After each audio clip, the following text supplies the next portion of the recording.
कि तन सुकाय पिंजर कियो, धरे रैन दिन ध्यान, तुलसी मिटे न वासना, बिना विचारे ज्ञान। और वशिष्ठ जी कहते हैं कि राम जी, एक बहुरूपिया ने ध्यान लगाने की युक्ति सीख ली थी और तुम्हारे पिता पितामह दिलीप राजा से घोड़ा मांगने को आया था। तो उनका बड़ा प्रिय था राजा दिलीप का घोड़ा। तो उसने बोला नहीं, और कोई चीज ले ले नाम में, घोड़ा तो मैं नहीं दे सकता। तो बोले अच्छा महाराज, मैं ये बक्से में ध्यान करने बैठ जाऊं और ये बक्से को ताला लगाकर धरती में गाड़ दो। 6 महीने के बाद बक्सा खोलना, अगर मैं जिंदा मिलूं तो फिर तो मेरे को ये इनाम दोगे ना। तो राम जी, तुम्हारे पितामह ने, दिलीप ने उनकी बात सुनी, आश्चर्य भी हुआ। चलो बोले, तो उसको बक्से में उसने जो खड्डा खुदवाया और बैठे और वहाँ ध्यानस्थ हुए और बक्सा बंद कर दिया गया, मिट्टी डाल दी गई, दिमाग आदि से सुरक्षित कर दिया गया। 6 महीने बीते, मंत्रियों ने कहा कि वो खुलवा दो। तो बोले वो जिंदा होगा तो घोड़ा मांगेगा, वो तो देना नहीं है, और मर गया है तो फिर उस वासना वाले को फिर से गाड़ना पड़ेगा, पड़ा रहने दो। वर्ष बीता, राज्य बीता, घोड़े की खानदान नस्लें पूरी हो गई और तुम्हारे पितामह और फिर दिलीप राजा और अमुक राजा होते होते श्री राम, अभी तुम्हारा राज्य वो अभी तक वहीं गड़ा हुआ है। तो सत्संग पूरा हुआ और गए वहां, खड्डा खुदवाया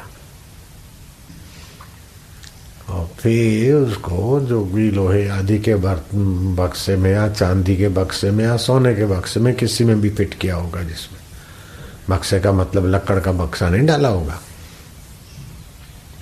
वो खुलवाया तो उसी अवस्था में था। तो वशिष्ठ महाराज तो जानकार थे, तालू में जीवा लगा ली तो श्वास की गति रुक जाती है, तो आयुष्य बनी रहेगी और आदमी 1000 साल 10,000 साल पड़ा रहे। तो वशिष्ठ महाराज ने उसकी तालू में जो जीभ थी मुंह खोल के हटा दी और ऊपर से थपलियां मारी हल्की फुल्की, तो प्राण नीचे आए, आंख खुली, देखा भीड़, बोलता है देखो लाओ घोड़ा।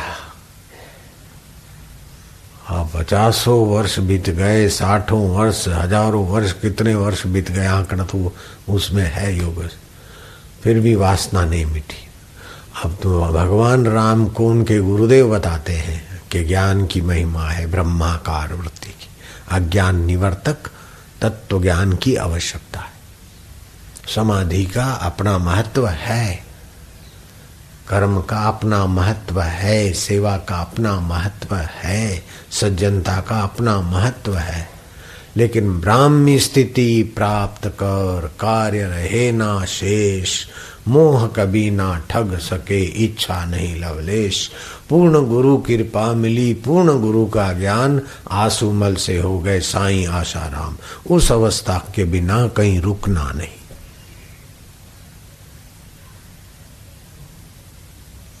और ये साधारण आदमी को भी ये ज्ञान मिले, इसलिए तुलसी अपना महाराष्ट्र के संत, उनकी भी ऊंची स्थिति।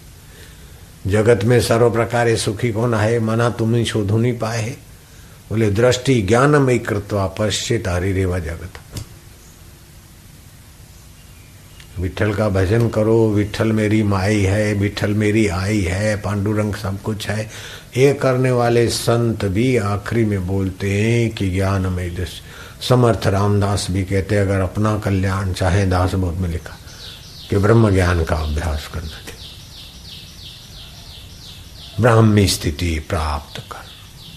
अर्जुन को श्री कृष्ण ने ब्रह्म विद्या दी तो अर्जुन कहते नष्टो मोह सुमृति लब्धवा तव प्रसादात् मया अच्युत स्थिरो अस्मि गत संदेह। तो अर्जुन जैसी इतनी योग्यता के अप्सरा का आकर्षण में नहीं आए, सच मैदानों के प्रलोभन में नहीं आए, यंत्र के जगत में, ऐसे अर्जुन और भगवान कृष्ण उनका रथ चला रहे हैं, इतने कृपालु हैं भगवान श्री कृष्ण। फिर भी अर्जुन का दुख तब तक नहीं मिटा जब तक भगवान की माँ बात, वो ब्रह्माकार वृत्ति, भगवान का उपदेश सुनकर ब्रह्माकार वृत्ति अज्ञान निवृत्तक स्मृति नहीं आई, तब तक अर्जुन के दुख नहीं मिटे थे। तो वंदे कृष्णम जगत गुरु, श्री कृष्ण का ज्ञान सारे विश्व मानव के लिए है, गीता का ज्ञान। और जो लाली लिपस्टिक लगाकर फैशन करके मेकअप करके वो लेक्चर देते हैं, उन सबको अपनी अपनी रीत भात है, वो अपना अपनी ढपली अपना राग है। गीता के आगे उनका बस ठीक है, करने दो, सोचने दो, मानने दो।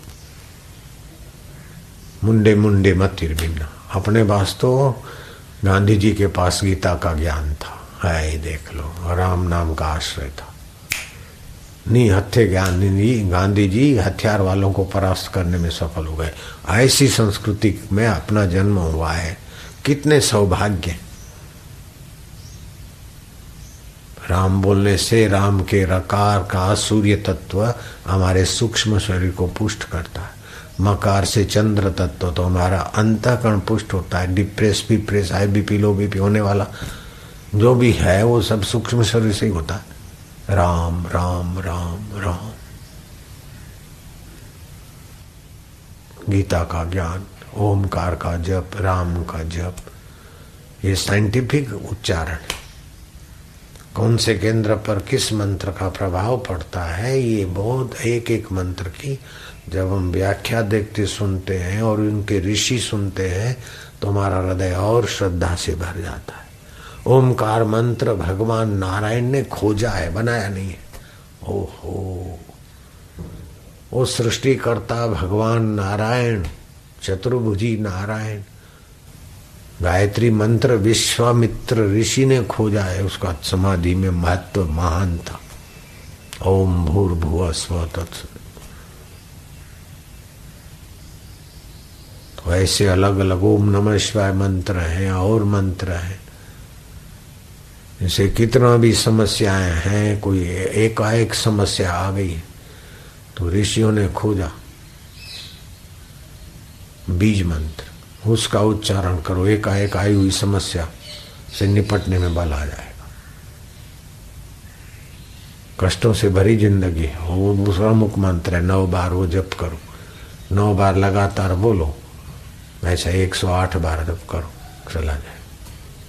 बच्चा रोता है, परेशान होता है तो वही मंत्र लगेगा। एकाएक जो समस्या आई, क्या पता बच्चे को कौन सी समस्या है, वो जप करो, माँ का दूध भी बढ़ जाएगा, बच्चे की शांति भी हो जाएगी। ऐसे ऐसे बीज मंत्र। कोर्ट कचहरी में मुकदमे में धक्के खा खा के थक गए, अब डरो नहीं। जो भी फाइलें हैं निकाल के आप ईशान कोने में रख दो और भगवान हनुमान जी का मूर्ति रख दो। पवन तनय बल पवन समाना, बल बुद्धि विवेक विज्ञान निधाना। 1-2 माला जप करो, समस्याओं से समाधान मिल जाएगा। ऐसे ऐसे रहस्य हैं कि हमारे व्यावहारिक जीवन को भी कम परिश्रम से निर्दुख बन जाए और परमार्थिक पद प्राप्त हो जाए। ऐसे ऐसे रहस्य भरे हैं शास्त्रों में।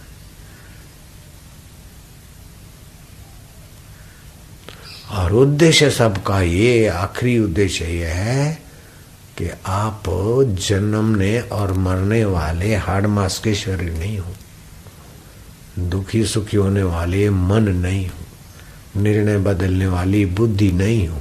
ये सब बदलता है, फिर भी जो है वो कौन है, उस तत्व को खोजो तो परमात्मा मिल जाएगा। परमात्मा को खोजो तो अपना आपा मिल जाएगा। तरंग को खोजो तो पानी मिल जाएगा, पानी को खोजो तो तरंग साबित है, मौजूद है। इसीलिए कहते हैं आम आदमी में भी आत्मा सो परमात्मा।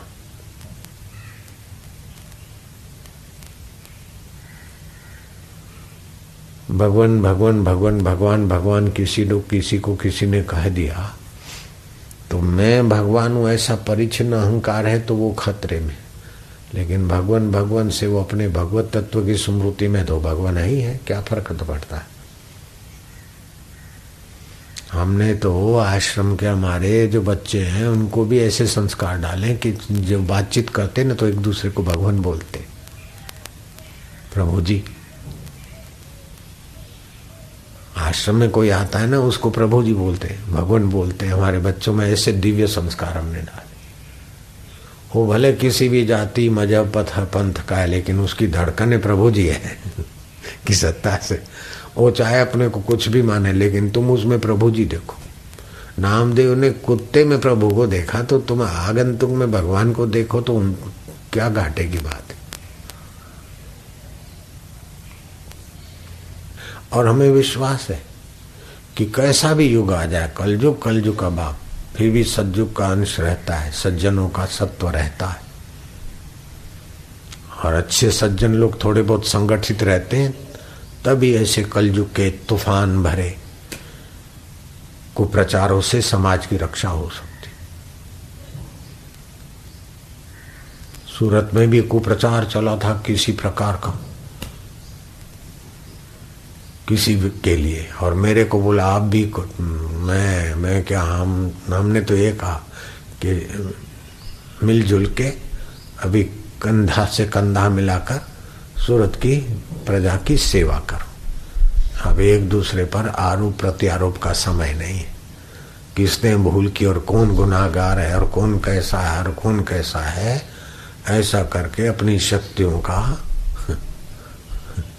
विकृतिकरण न करो। अभी तो सब तुम्हारे, तुम सभी के फासले दिल से हटा दो, एक दूसरे को सहयोग करो, परस्पर भावयंतो, एक दूसरे के काम आओ।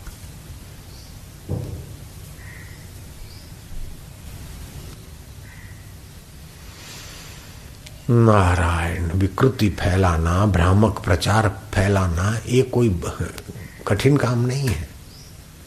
सुख शांति और समत्व योग फैलाना, ये बहादुरी का काम। लड़ते झगड़ते समाज में स्नेह का रस दान करना, ये बड़ी बात है।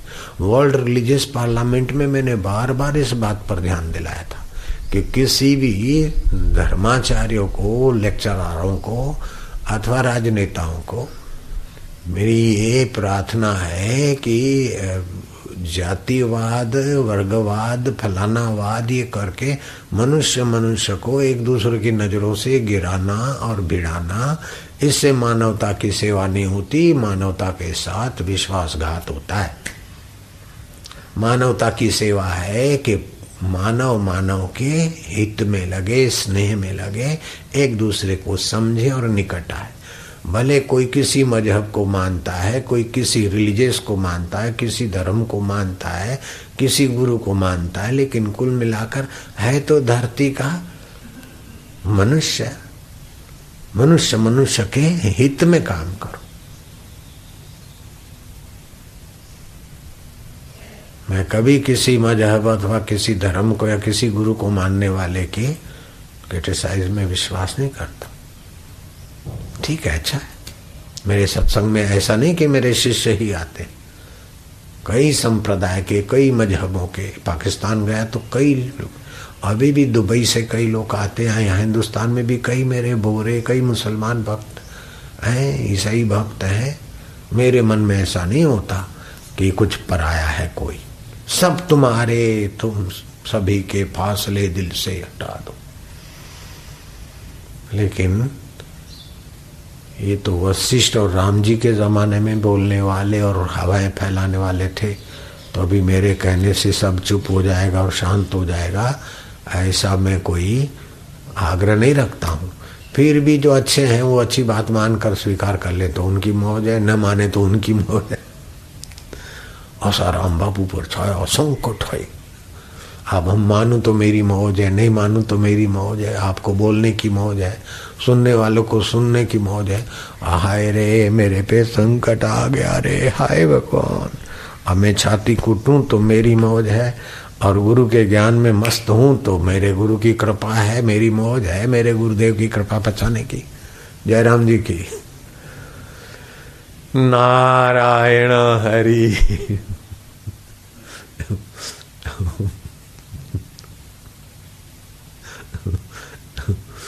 ओम ओम ओम ओम। तो आप अपनी आत्मिक मौज में रहना। सासू ने कुछ कह दिया, बहू ने कुछ कह दिया, पड़ोसी ने कुछ कह दिया, फलाने ने कुछ कह दिया, और आप भी मानते कि मेरे में ये दोष है, मैं कहूँगा कि आप मत मानिए, ये आप में दोष नहीं है। तो बोले दोष नहीं बढ़ जाएंगे? नहीं, दोष हैं ऐसा मानोगे तो बढ़ जाएंगे। जो सासू, बहू, देरानी, जेठानी, भाई या समाज वाले कहते हैं और वास्तव में वो गलतियां आप में हैं, ऐसा वास्तव में भी लगे, तभी भी मैं कहूंगा कि आप मत मानिए कि आप में है। आप में है ऐसे मानोगे तो उनको निकालने के लिए आप भिड़ोगे तो निकलेगी नहीं, और है तो अब क्या करूं, कमजोर हो जाओगे तो भी निकलेगी नहीं, तो आपको ले डूबेगी। ये आप में नहीं है गलतियां बेटे, ये तुम्हारे मन में है, तुम्हारे बुद्धि में है, तुम्हारे शरीर में है, तुम्हारी आदतों में, गंदी आदतों का है, तुम में नहीं है बेटे। मैं पूछता हूं कि तुम्हारे घर में कुत्ता आ गया तो घर का मालिक हो गया क्या? और उसकी पत्नी आ गई और बाल बच्चे आ गए, सारा परिवार आकर घर में घुस गया तो घर के मालिक हो गए क्या? ऐसे ही आप में काम आ गया, क्रोध आ गया, भय आ गया, चिंताएं आ गई, शोक आ गया, ऐसा हो गया, वैसा हो गया, सारा परिवार आ गया कुत्तों का। खाली एक कुत्ते का परिवार नहीं, सारी कुत्तों की भी अपनी अपनी जमात होती, लॉबी होती। एक लॉबी के कुत्ते दूसरी लॉबी को फाइट करते रहते। हम मनुष्य भी अगर यूं ही करते रहे तो हम उनसे कोई आगे नहीं बढ़े। लॉबी वाले के पक्ष लो, आप ईश्वर का पक्ष लो, मानवता का पक्ष लो, सबकी भलाई का पक्ष लो। लॉबी के पक्ष में भी मानवता से अन्याय हो जाएगा। मुसलमानों में भी लॉबी में आपस में भिड़ते, हिंदुओं में भी भिड़ते, ईसाइयों में भी भिड़ते। अरे कुटुंबों में भी सासू और माँ बेटी की लॉबी अलग होती है, और बहू और पति की लॉबी अलग होती है, अथवा पति और माँ की माँ और बेटे की लॉबी अलग होती है और बहू की लॉबी अलग होती है। वैसा काय को लॉबी? गलती जिसकी है उसको प्रेम से बताओ कि गलती आप में नहीं, आपके मन में है, ऐसा हमको दिखता है। आप चाहें तो उसको निकाल दें तो जल्दी गलती निकलेगी। अरे मेरे को पति ने आरोप कर दिया, पत्नी ने आरोप डाल दी, फलाने ने आरोप कर दिया, यो कर दिया, वो कर दिया, बात ऐसी थी और तूल का तूल कर दिया, बात तो जरा सी थी, ये सब कर दिया। तो भाई ये संसार है। बुद्ध पर, महावीर पर, कबीर जी पर, नानक जी पर, राम जी पर, राम जी के गुरुदेव पर ये भ्रामक प्रचार के तूफान और बादल आए तो तुम्हारे पर आ गए तो क्या बड़ी बात? तुम तैयार रहो। कोई भी अप्रिय घटना कभी भी आ जाए उसके लिए मन में तैयार हो,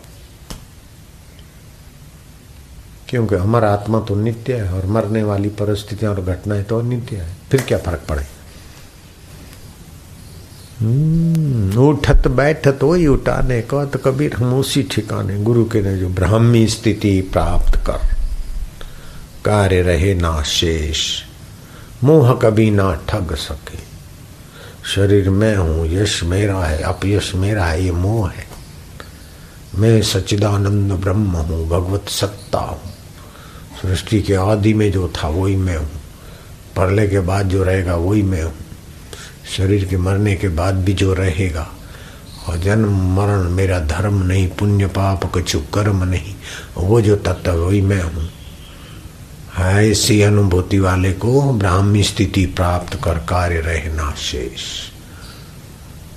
तो बोले फिर इतना करते तो शंकराचार्य ने गुरु अष्टक में कहा है, मनोबुद्धि अहंकार चित्तानि नाहम, न च श्रोत्र जीवे न च दाढ़ने। एक ऐसा है जादू समझ में न आया, तेरे प्यार ने हमको जीना सिखाया। प्रभु को प्यार करो, प्यार करने योग्य वो नित्य तत्व है। बोले संत मोह के बिना हम जी नहीं सकते, आप मोह रख के जी के दिखाओ। काम के बिना हम जी नहीं सकते, काम सहित जी के दिखाओ। लोभ के बिना हम नहीं जी सकते हैं, आप लोभी होके दिखाओ सतत। झूठ के बिना नहीं जी सकते, अच्छा आपको छूट है, बोलो झूठ। अरे हजूर सत्य के बिना नहीं जी सकते। झूठ के बिना तो गांधी जी लिए और चमक गए। और झूठ बोलने से परहेज करने की कोशिश मैं खूब करता हूँ, और भगवान की दया भी है, तो मैं भी अच्छा जी रहा हूँ। सत्य के बिना हम नहीं जी सकते। वही सत्य तत्व है, सूर्य चमकता है उसी से। और जो भी थोड़ा बहुत झूठ चलता है ना, वो भी सत्य की ओथ में ही चलता। माँ बोलती बेटा दवा मीठी है, पी पी पी पी, तो है तो कड़वी दवा, पी।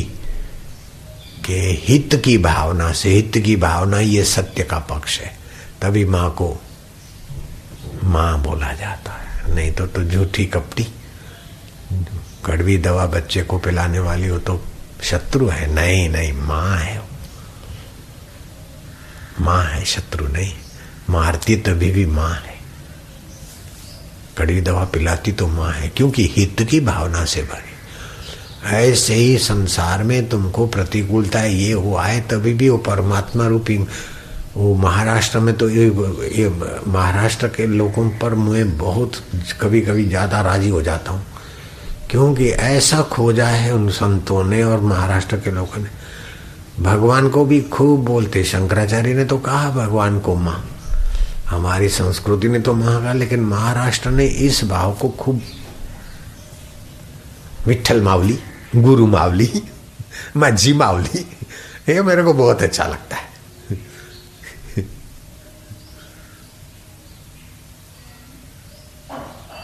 जैसे पंजाब में वो मेरे रब, मुझे अच्छा लगता है। ऐसे मारवाड़ियों को मैं कभी कभी देख के कभी मजा लेता हूँ। बढ़िया बाप जी रे, तू तो निंद क्यों रहता रे, तू तो निंद क्यों रहता रे, तू तो गरीब रे उगारे, मुझ तो आयो थोड़े तो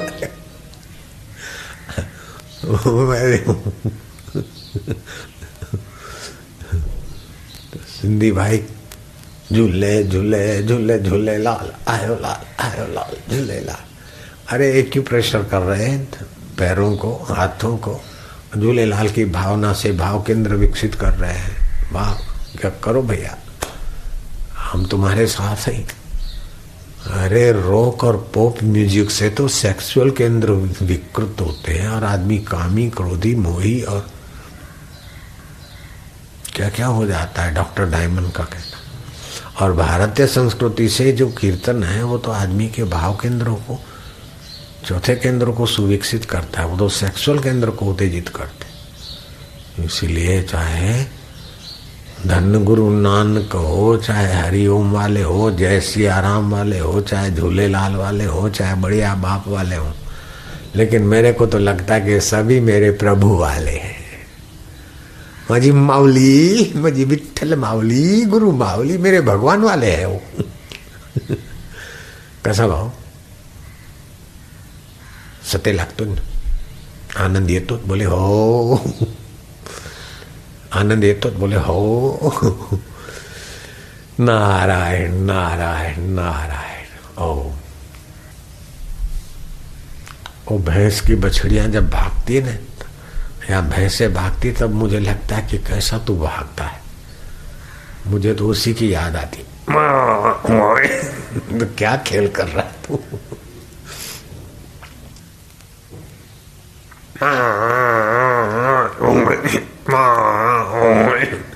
बाहर से तो भैंस दिखती है, चौकड़ी मारती, उसका मजा है, लेकिन वो मजा की गहराई में इधर भी वही और उसमें भी। कीड़ी में तू छोटा दिखे, हाथी में तू बड़ा, जो बनमावत और माथे बैठा आंकने वाले में तू का तू। ऐसा खेल रचा मेरे दाता, जा देखूंगा तो रो तू। अखिल ब्रह्मांड माँ एक तू, श्री हरि नरसिंह मेहता। हाँ, क्या गुजरात के संतों ने और महाराष्ट्र के, पंजाब के संतों ने और राजस्थान के संयम मूर्ति संतों ने क्या अनुभव की बातें गई। ऐसे ही वहाँ रमण महर्षि और ये लोग क्या अपने अपने इलाकों में उन महापुरुषों ने वैदिक अमृत बांटा है, तुम अपने को खोजो। रमण महर्षि, क्या ऊंची बात। तो संध्या से क्या होता है कि तन मन की अंतःकरण की शुद्धि हो जाती। जैसे अपन रोज स्नान करते हैं, रोज नींद करते हैं स्वास्थ्य के लिए, ऐसे ही मानसिक बौद्धिक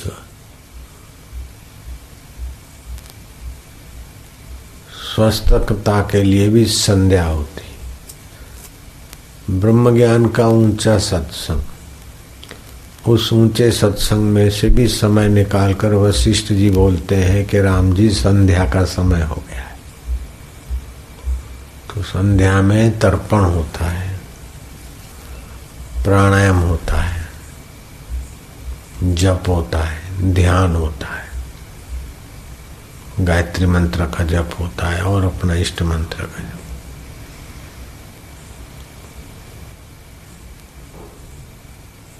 तो आज जितना आदमी बीमार, दुखी, अशांत है, उतना संध्या करने वाले के युग में नहीं था। और अभी भी जो एक दो संध्या करते हैं, जैसे लालजी महाराज थे या और कुछ हमारे गुरुदेव भी सुबह गुरुदेव की संध्या फिर ध्यान में, तो सुबह दोपहर संध्या में ध्यान भी होता है। तो संध्या आध्यात्मिक स्वास्थ्य के साथ साथ शारीरिक स्वास्थ्य में भी मदद करती है। संध्या उपासना बोलते थे। ऐसे ही घर गृहस्थी में संध्या उपासना के साथ साथ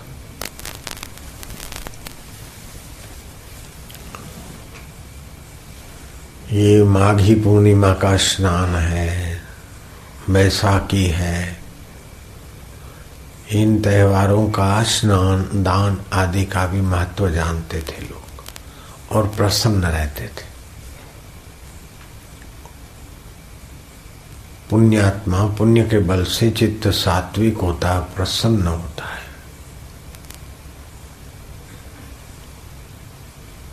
प्रसन्नता में और हर्ष में फर्क है। हर्ष शोक को पैदा करता है और प्रसन्नता प्रसाद को पैदा करती है, परमात्मा प्रसाद।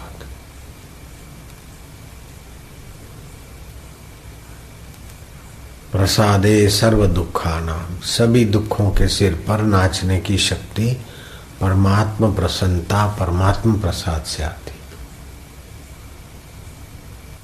तो सत्संग और संध्या उपासना चित्त को शीतल करने में मदद देती और अंदर की शीतलता है राग द्वेष मिटाती। राग द्वेष से मति मारी जाती।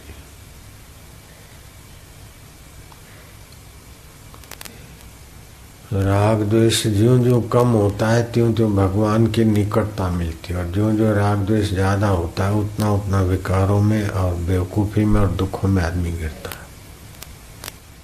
इसीलिए भजन गाने में करते ना, हम निंदा किसी की हम किसी से भूल कर भी ना करें,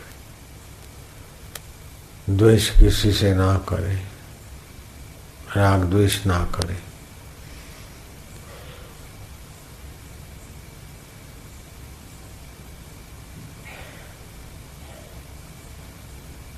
तो राग द्वेष से अपना अंतःकरण बिगड़ता है, अपना हृदय बिगड़ता है। राग द्वेष से अपनी योग्यताएं क्षीण हो जाती है और भगवत प्राप्ति की इच्छा मात्र से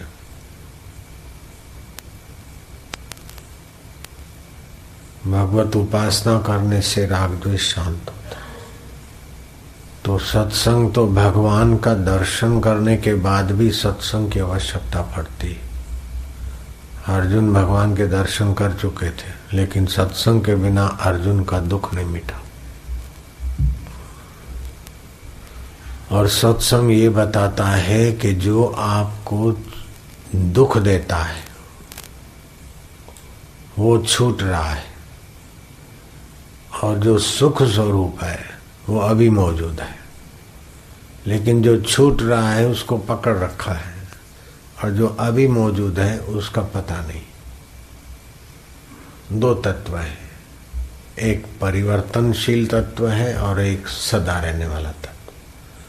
सदा रहता है उसको बोलते परमात्मा नित्य, और परिवर्तनशील जो होता है उसको बोलते प्रकृति। जैसे पानी गहराई में शांत और ऊपर तरंगित हो रहा है, ऐसे ही परमात्मा की सत्ता जो प्रकृति लेकर ये सृष्टि में उथल पाथल उत्पत्ति स्थिति प्रलय ये सब प्रकृति के जगत में आ गया। तो शरीर भी प्रकृति का है। प्रकृति अष्टधा है,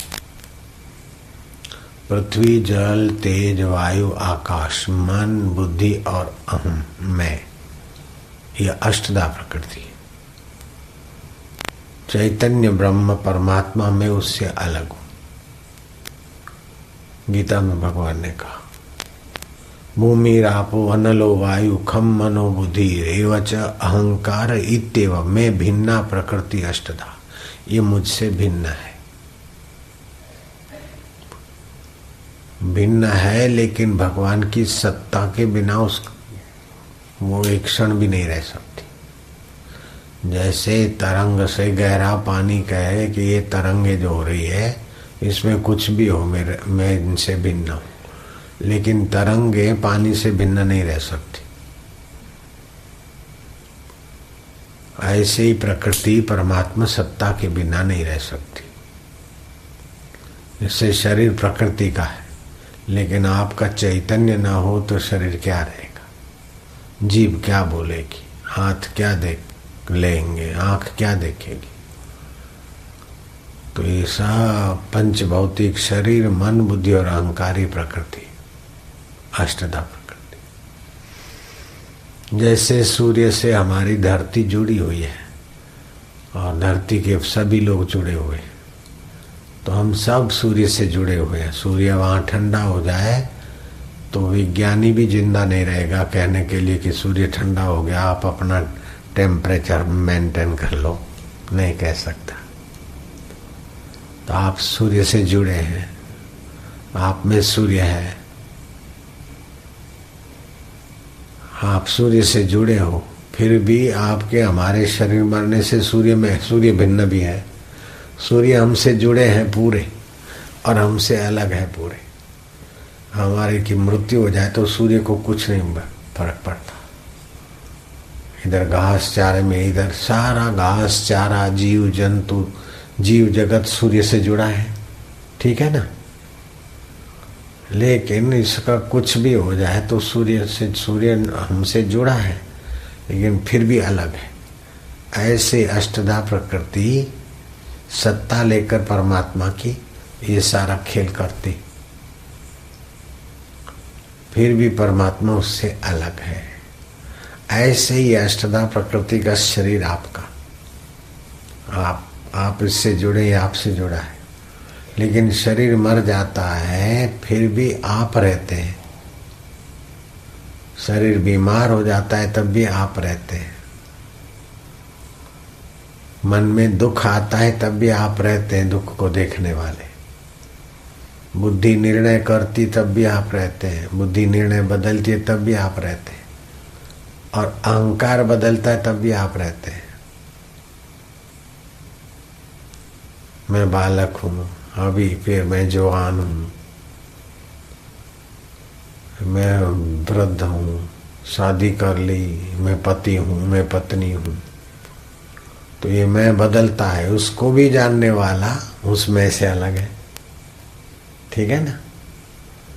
तो आप बोलते मैं ध्यान लगाऊं, ध्यान लगाना तो अच्छा है, लेकिन उससे आगे जाना है बेटे। ध्यान से विक्षेप निवृत्त होगा, आध्यात्मिक ऊर्जा बढ़ेगी। लेकिन वो जो बढ़ा वो घट सकता है, विक्षेप फिर आ सकता है। इसलिए ध्यान से भी एक छलांग ऊपर चले जाओ। ध्यान सदा नहीं रहेगा, परमात्मा सदा रहता है। ध्यान करने वाले आप सदा है, ध्यान सदा नहीं होगा। बात समझ में आ रही ना? सीधी बात है। तो क्रोध आया चला गया, आप रहे, काम आया चला गया, चिंता आई चली गई, प्रसन्नता आई चली गई, मायूसी आई चली गई, ये सब आने जाने वाली परिस्थितियां है। लेकिन आप उससे भिन्न है। चिंता गई, चली गई तो आप तो नहीं गए। तो ये प्रकृति से, जैसे परमात्मा प्रकृति से पर है, ऐसे शरीर की अष्टधा प्रकृति के हिस्से से आप भी पर है। तो भगवान ने कृपा करके ये बहुत ऊंची बात बताई। मैं भिन्ना प्रकृति अष्टधा। तो अर्जुन ने भी फिर अपने शरीर की प्रकृति से अपनी भिन्नता का एहसास कर लिया। नहीं तो मोह हो जाता है प्राकृतिक शरीर के साथ। सात्विक बुद्धि वाला जरा भगवान में प्रेम करेगा, संत महात्मा में भी थोड़ी भावना, तो थोड़ा बाहर का खपे खपे कम होगा, तो अंदर की कुछ आंशिक उन्नति होगी, तो उसको अंदर का आनंद आता रहे।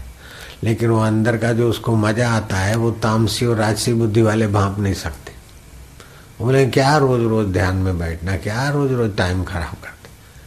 मेरा भाई मेरे को बहुत अक्ल देते थे, मेरे बड़े थे और हम आदर भी करते थे, परंपरागत बड़ा भाई पिता के समान। वो भी मेरे को बहुत अक्ल देता था कि भाई सुधर जा। इतनी देर कमरे में बैठे हो, इतनी देर कहीं आंखें बंद कर गए, क्या मिल जाएगा? ये मूर्ति क्या दे देगी? चलो धंधे की कुछ बात करो। और तुम इतने होशियार हो, तुम बैठते तो धंधा भी अच्छा चलता है, ऐसा होता है, ऐसा होता है। भाई तुम साथ दे। फिर वो उसके साथी और उसके दोस्त और अच्छे अच्छे दूसरे सेठ लोग भी मेरे को समझाते कि भाई तुम, फिर वो मेरे को बोलता है अगर तुम मेरे को साथ दे तो फैलाने से भी अपन आगे निकल सकते। लेकिन मेरे को ये बात जचती नहीं थी, क्योंकि सत्संग से और साधन भजन से जो अंदर प्रेरणा और तृप्ति मिलती थी, वो ये सब इकट्ठा करने का, प्राकृतिक इकट्ठा करने का मेरे मन में होता ही नहीं था। आखिर क्या है? इकट्ठा किया, रखा, संभाला, फिर क्या? हाँ, अभी जो संभल रहा है तो जनहित के लिए संभल रहा है, वो तो अपने लिए संभलना था तो बोझा लगता था। अभी कोई बोझा नहीं लगता। तो अभी आध्यात्मिककरण हो गया चित्त का। अपने लिए आप काम करते हैं तो वो प्रकृति जन्य है, अपने और परिवार के। लेकिन परिवार से कुछ लेना नहीं और उनको आध्यात्मिक उन्नति के लिए, और अपने को भी संसार से कुछ मजा लेना नहीं। परमात्मा प्राप्ति का उद्देश्य माना जाते तो वही व्यवहार आपका कर्म योग बन जाता। तो भक्ति भी करते हैं तो अगर ईश्वर को चाहते हैं, ईश्वर के ज्ञान को चाहते हैं, ईश्वर की अनुभूति चाहते हैं, तो फिर वो भक्ति भक्ति योग बन जाती, ज्ञान ज्ञान योग बन जाता। तो ध्यान लगाना, जैसे अभी इन्होंने ध्यान के रास्ते चली तो बहुत उन्नति हुई। यूरोप में भी धंधा हो गया अच्छा, हिंदुस्तान में भी अच्छा, तबीयत भी ठीक हो गई।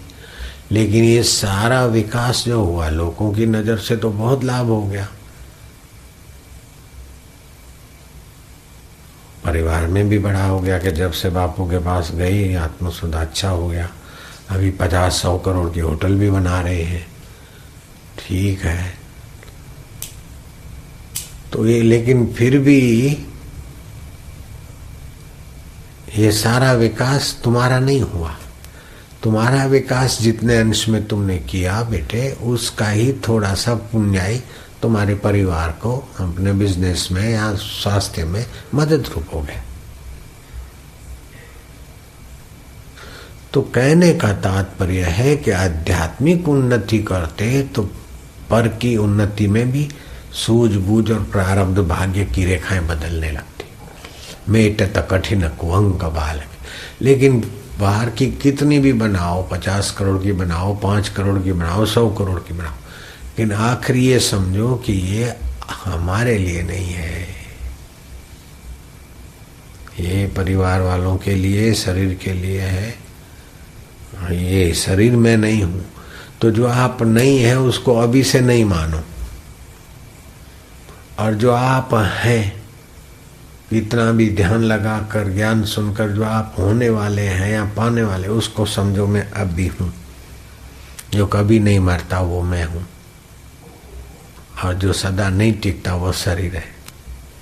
तो पर को पर समझ लो और स्व को स्व समझकर चिंतन, सुमरण और ध्यान करो, तो हृदय में ब्रह्माकार वृत्ति पैदा होगी।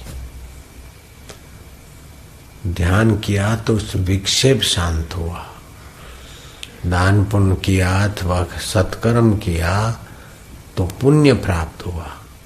पुण्य प्राप्त होना एक बात है, विक्षेप प्राप्त मिटना दूसरी बात है, कुछ प्राकृतिक शक्तियां प्राप्त करना तीसरी बात है, यश प्राप्त करना ये चौथा विभाग है, अपने जीवन में चमत्कार करने की योग्यताएं विकसित करना ये 5वां विभाग है। लेकिन इन सब का सार यह है कि अपने आत्मा परमात्मा को पाकर मुक्ति का अनुभव करना। ब्राह्मी स्थिति प्राप्त कर कार्य रहे ना शेष, मोह कभी ना ठग सके इच्छा नहीं लवलेश। सुख पाने की बाहर इच्छा नहीं रही, अपना परम सुख स्वरूप का अनुभव हो गया। कोई व्यक्ति राष्ट्रपति बन जाए तो फिर उसको राष्ट्रपति की पद भी मिलने के बाद उसके चित्त में कभी होगा नहीं कि फलानी कंपनी में मेरे को नौकरी मिल जाती तो अच्छा था, फलानी कंपनी में मैं मैनेजर होता तो अच्छा था। ऐसा नहीं होगा ना। उस पद के आगे कोई भी पद राष्ट्र का छोटा हो जाता।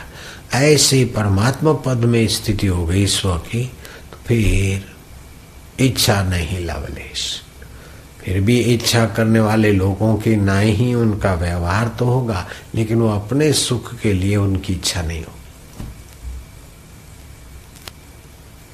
क्योंकि आत्म सुख जो है, स्व की उन्नति इतनी ऊंची होती, तो ब्रह्माकार वृत्ति पैदा होती।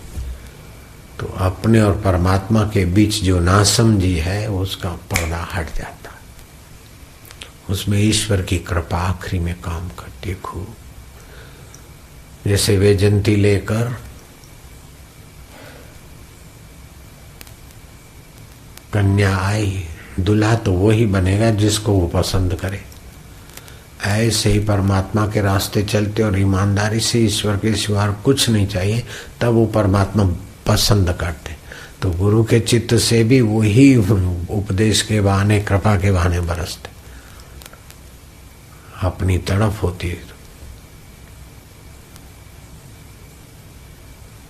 इसीलिए इसमें समय की अवधि नहीं है कि 5 साल में साक्षात्कार होगा, 2 साल में होगा। हाँ, सुयोग्य तो बन जाएंगे 1 साल के अंदर ही, अगर नीच कर्म का त्याग किया। और संन्यास उपनिषद, सामवेद की उपनिषद है संन्यास उपनिषद, उसमें साफ लिखा है, अगर 12,000 जप रोज करता है ओमकार का अर्थ समझ के, और नीच कर्म का त्याग करता है, तो ये परमात्मा प्रकाशते, वो परमात्मा प्रकाशित होंगे। तो ये ओंकार मंत्र जो भगवान के नाम है, वो कोई कर्म नहीं है, कोई तपस्या नहीं है, वो तो एक प्रकार की भगवान को पुकार है। तो पुकार से भगवान कृपा कर लेते और फिर अपने हृदय में और तड़प बनते, तो गुरु जी समझा देते तो बात बैठ।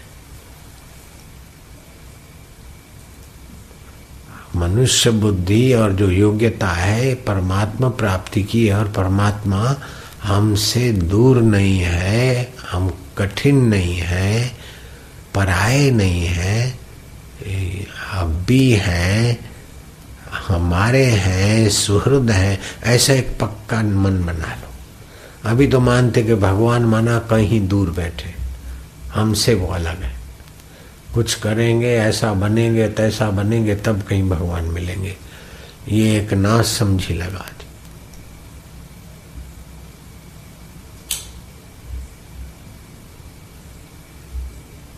परमात्मा को अपना आत्मा मानो और उनसे अपनी बातें करो, अपना सुमरण करो।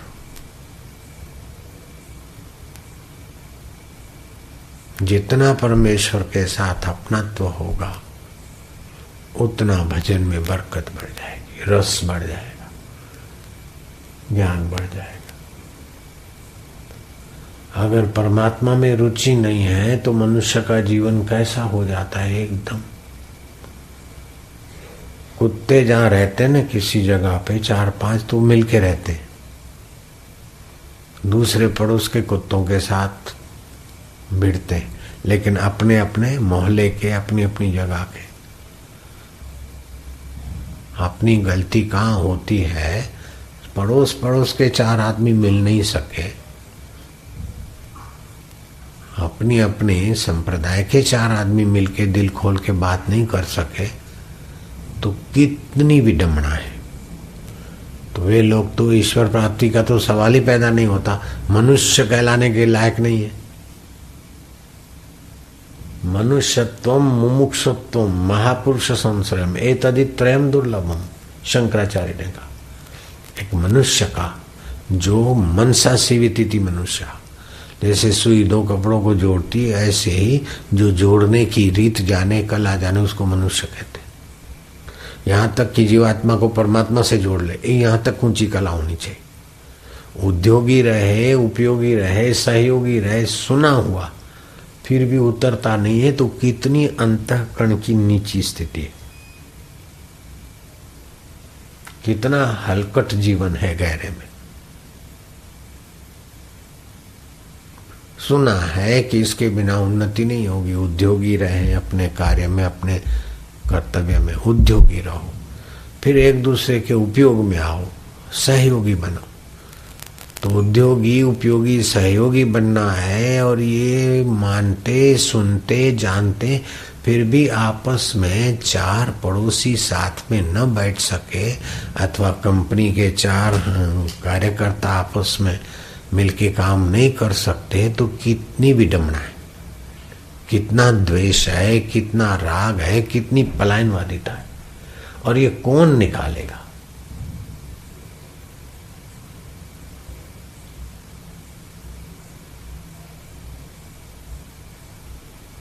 अगर ऐसे व्यक्तियों को कहें कि तुम तो कुत्ते हो, तो कुत्ते नाराज हो जाएंगे। कुत्ते बोलेंगे बापूजी हम तो अपने मोहल्ले के मिलकर रहते, और हमारी ड्यूटी आ जाए तो किसी से पूछने नहीं जाते, अपना लग ही जाते धम धम धम।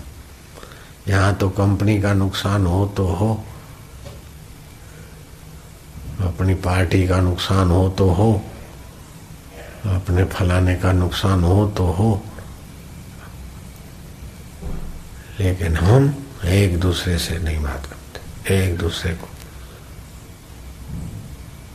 कितनी कितनी हल्की दशा है।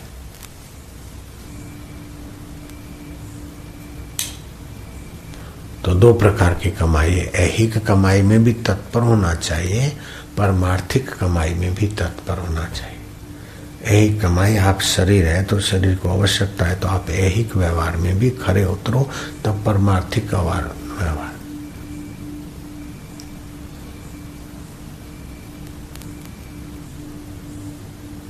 क्या कर रहे हैं कि हम भजन कर रहे हैं, हम न माला साधन में रुचि है, न कर्म योग में रुचि है, तो आप तो अतो भ्रष्ट ततो भ्रष्ट हो जाओगे।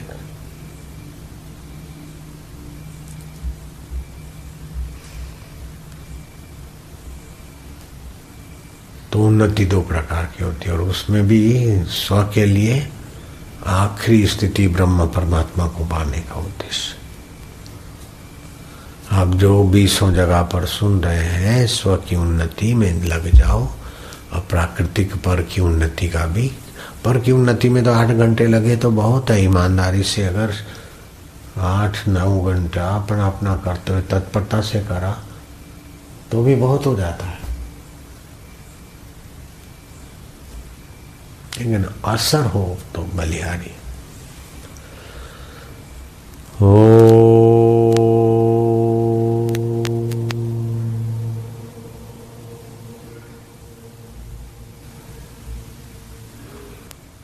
अपने अपने कार्य में समझदारी बरते। योग कर्म सुकौशलम,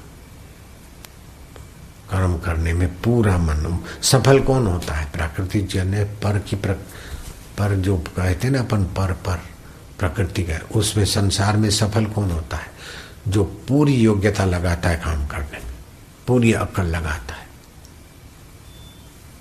कुत्ते भी सफल हो जाते हैं भौंकने में। अरे मेरी गाड़ी के साथ कुत्ते दौड़ते ना, मेरे को हंसा देते। मैं देखो कितना पुरुषार्थ करते, और हम गाड़ी स्लो करते, उसका सम्मान करते।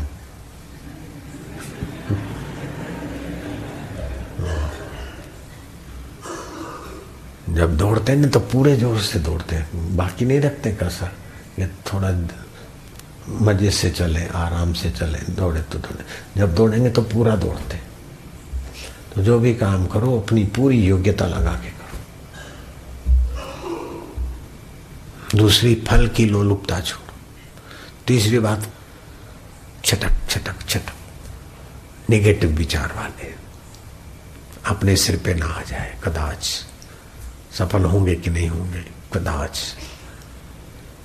तो बातचीत में जो कदाच कदाच अगर मगर तगर रखते न, ऐसे लोगों के जीवन में भी इतनी चमक नहीं आती। गांधी जी ऐसे लोगों पर खूब फटकार देते। मन से तो करीश, थई सके तो व्रत करीश, आवा लोको बायला, दुनिया में कशा कामना नहीं। कार्यम साध्यामि वादेहम पाद्यामि, होगा क्यों नहीं, करेंगे। तो पूरी शक्ति लगाए तत्परता से, और कर्म के फल की लोलुपता ना रखे। तो आप ऐहिक जगत में भी सफल, पारमार्थिक जगत में भी सफल।